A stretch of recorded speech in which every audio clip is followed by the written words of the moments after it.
से महात्मा बुद्ध कौन थे?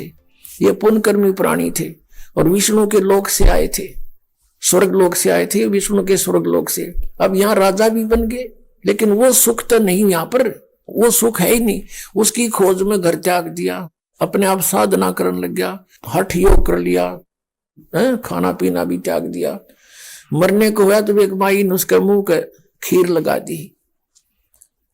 सच वो थोड़ी सी आंखें खुली, खाई थोड़ी सी, फिर वो उठा। उसने कहा था starvation could not lead to salvation, भूखा मरण से कल्याण नहीं हो सकता। काल यही चाहता था, कुछ सिद्धि आ गई हट करने से। काल यही चाहता है कि ये नास्तिक हो जाए, गलत शास्त्र विधि ताग का मनमाना आचरण करते हैं।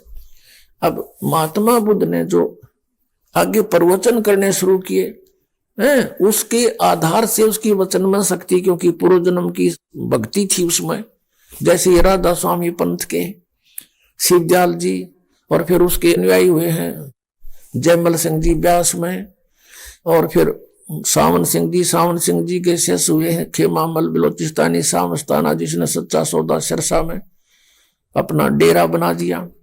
और ऐसे ही वो जय गुरुदेव पंथ बन गया, आगरा से निकला हुआ मथुरा में।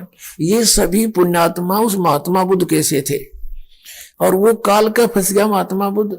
और उसने फिर क्या किया, पूरा रूस, पूरी चाइना महात्मा बुद्ध के उन विचारों पर आधारित होगी। उसने जो मर्यादा बनाई हुआ तो सही थी, लेकिन वे ऑफ वर्शिप उसकी रॉन्ग थी।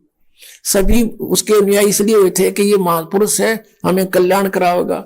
उन महात्मा बुद्ध के द्वारा बताई गई साधना से किसी को आध्यात्मिक लाभ नहीं हुआ। कुछ एक दो पीढ़ी के बाद सभी नास्तिक हो गए। देख रहे उसका क्या रिजल्ट, पूरा चीन देश नास्तिक है, और नास्तिक देशों का नाश होया करता है। अधिक जानकारी के लिए डाउनलोड करें संत रामपाल जी महाराज ऐप व सब्सक्राइब करें संत रामपाल जी महाराज यूट्यूब चैनल।